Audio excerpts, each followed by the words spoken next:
Hello दोस्तों, नमस्कार। आपका हमारे चैनल मास्टर स्टडी पॉइंट में स्वागत है। आप कैसे हैं? मैं आशा करता हूँ आप हमारे वीडियो को देख रहे होंगे और ज्ञान प्राप्त कर रहे होंगे। जो वीडियो हम बेसिक क्लास के बच्चों के लिए बना रहे हैं, आज आपके लिए एक नई वीडियो लेकर आए हैं। इसमें आपको हम बताएंगे जो पूर्ण संख्याएं हैं उनके कुछ गुण होते हैं जिसको हम आपको बताएंगे। तो आज की वीडियो में हम आपको बताएंगे पूर्ण संख्याओं में गुणा के प्रगुण क्या होता है। पहला है गुणन का समवरक प्रगुण, जिसको अंग्रेजी में क्लोजर प्रॉपर्टी कहते हैं। आइए देखते हैं क्या होता है। पूर्ण संख्याओं का गुणनफल सदैव पूर्ण संख्या होती है। यानी कि जब हम दो या दो से अधिक पूर्ण संख्याओं को आपस में गुणा करते हैं तो जो गुणनफल आता है वह हमेशा पूर्ण संख्या आती है।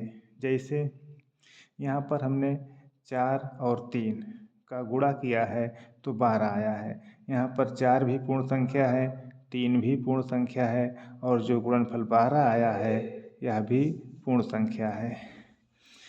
जब 8 को 9 से गुणा करते हैं तो 72 आता है। 8 भी पूर्ण संख्या है, 9 भी पूर्ण संख्या है और 72 जो गुणनफल आया है यह भी पूर्ण संख्या है। इसी प्रकार 14 और 8 का गुणनफल 112 ये भी पूर्ण संख्या है।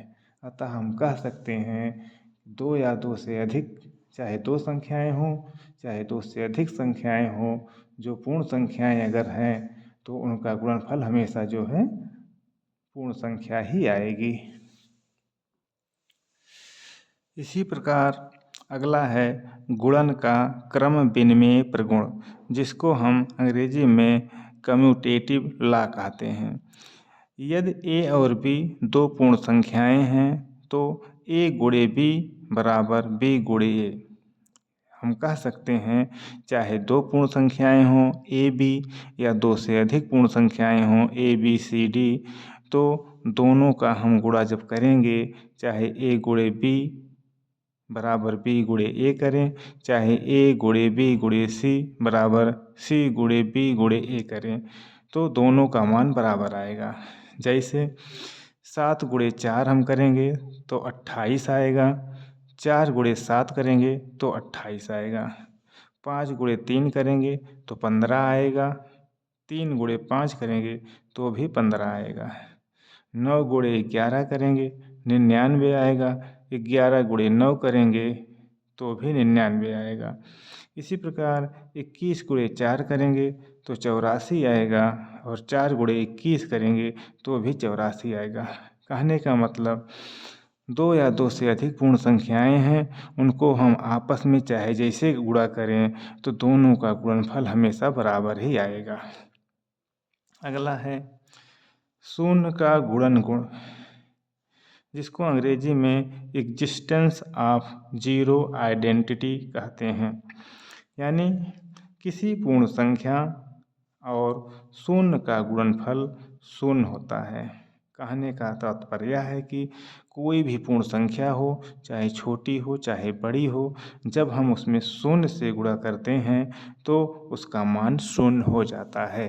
जैसे 8 गुणे शून्य, यानी कि 8 में शून्य से गुणा करेंगे तो शून्य आएगा, या शून्य में 8 से गुणा करेंगे तो भी शून्य आएगा। इसी प्रकार 5 में शून्य से गुणा करेंगे तो शून्य आएगा और शून्य में 5 से गुणा करेंगे तो भी शून्य आएगा। 120 में शून्य से गुणा करेंगे तो शून्य आएगा, शून्य में 120 से गुणा करेंगे तो भी शून्य आएगा। कहने का तात्पर्य है कि चाहे संख्या छोटी हो चाहे बड़ी हो, जब हम उसमें शून्य से गुणा करते हैं तो उसका मान शून्य आ जाता है।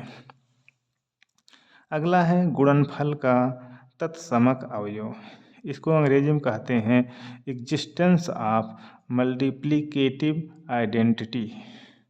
अर्थात किसी पूर्ण संख्या और एक का गुणन वही संख्या आती है।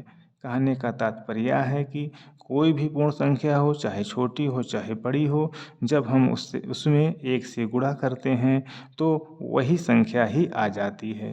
जैसे हमने 5 में 1 से गुणा किया तो 5 आया, चाहे यूँ कहें 1 में 5 से गुणा किया तो 5 आया, 17 में 1 से गुणा किया तो 17 आया, 1 में 17 से गुणा किया तो भी 17 आएगा, 231 में 1 से गुणा किया तो 231 आएगा, 1 में 231 से गुणा किया तो भी 231 आएगा।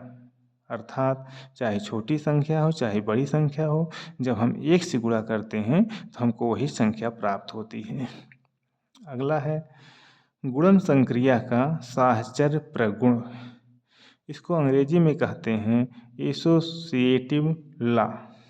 अर्थात यदि ABC पूर्ण संख्या है, यदि ABC पूर्ण संख्या है तो हम A गुणे B एक ब्रैकेट में गुणे C बराबर A गुणे B गुणे C एक ब्रैकेट में रहेगा इस बार बराबर A गुणे B गुणे C। अर्थात A, B और C तीनों का गुणा हम चाहे जिस प्रकार से करें तीनों का मान हमेशा बराबर आएगा। जैसे 4 गुणे 8 एक ब्रैकेट में है, फिर गुणे 2 है, फिर हम क्या करते हैं 4 को अलग कर देते हैं, 4 गुणे 8 गुणे 2 ब्रैकेट में कर देते हैं बराबर 4 गुणे 8 गुणे 2। तो यहाँ पर सबसे पहले हम 8 और 4 का गुणा करते हैं तो 32 आता है, फिर उसको 2 से गुणा करते हैं। यहाँ पर 8 और 2 का पहले गुणा करते हैं तो 16 आता है और 4 का गुणा पहले से ही है। और यहाँ पर 4 गुणे 8 गुणे 2 एक साथ कर देते हैं तो 64 आता है। अब 32 गुणे 2 बराबर 64, 16 गुणे 4 बराबर 64 और बराबर 64 पहले से ही आया है। कहने का तात्पर्य यह है कि चाहे 3 संख्याएं हों ABC और चाहे उससे भी अधिक हों, उन संख्याओं का गुणा हम किसी भी प्रकार करें, किसी भी संख्या में चाहे पहले करें चाहे बाद में करें तो उनका गुणनफल हमेशा बराबर ही आएगा।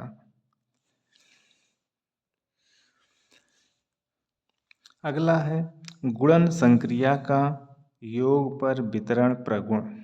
इसको अंग्रेजी में बोलेंगे distribution law of multiplication over addition. यानी ABC कोई भी 3 पूर्ण संख्याएं हैं, हम क्या करेंगे A का गुणा B और B प्लस C में करेंगे। यानी कि पहले B और C संख्याओं को जोड़ देंगे, उसके बाद उसमें A से गुणा करेंगे। बराबर किसके होगा कि B वाली संख्या में A से गुणा करेंगे, फिर प्लस C वाली संख्या में A से गुणा करेंगे।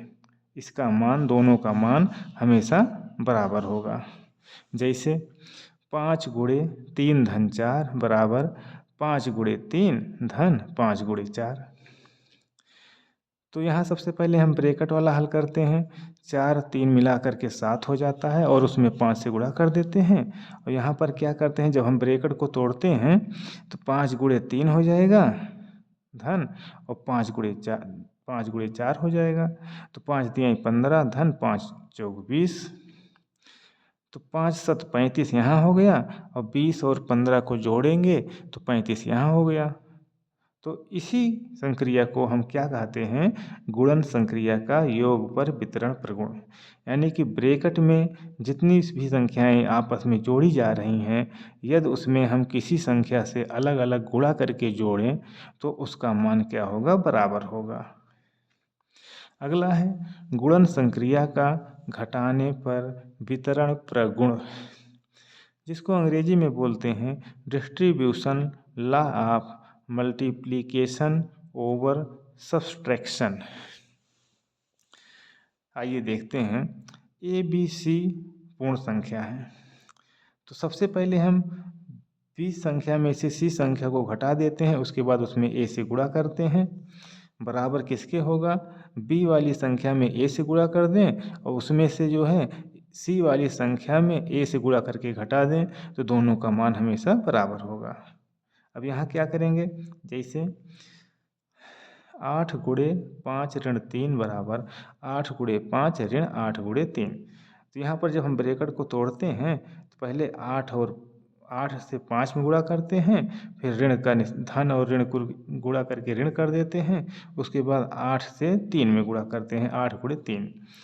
तो 5 में से 3 घटाएंगे 2 आएगा और उसमें 8 से गुणा कर देंगे, बराबर 8 पंचे 40 ऋण 8 त्रिक 24। 8 में 2 से गुणा करेंगे 16 आएगा, 40 में से 24 जब घटाएंगे तो 16 आएगा, दोनों का मान बराबर है। तो कहने का तात्पर्य है बच्चों, अगर कुछ संख्याएं आपस में घट रही हैं तो उसको अगर किसी एक निश्चित संख्या से अलग अलग गुणा करके घटाया जाए तो दोनों का मान बराबर होगा। तो बच्चों, आपको हमारी वीडियो कैसे लगी? यदि हमारी वीडियो आपको अच्छी लगी है, हमारी वीडियो आपको समझ में आई है, तो आप लोग अपने गार्जियन से रिक्वेस्ट करिए कि हमारे चैनल मास्टर स्टडी पॉइंट को सब्सक्राइब कर लें, हमारे वीडियो को लाइक कर दें और हमारे वीडियो को शेयर कर दें, जिससे अधिक से अधिक बच्चे हमारी वीडियो का लाभ उठा सकें और उनको ज्ञान प्राप्त हो सके। बच्चों, जब आप हमारे चैनल को सब्सक्राइब कर लेंगे तो जब भी हम वीडियो बना करके आपके लिए डालेंगे यूट्यूब चैनल पर तो नोटिफिकेशन आपके पास पहुंच जाएगा और हमारा वीडियो आप आसानी से देख सकते हैं। तो बच्चों, आज बस इतना ही। नेक्स्ट वीडियो में फिर से मिलते हैं, तब तक के लिए नमस्कार।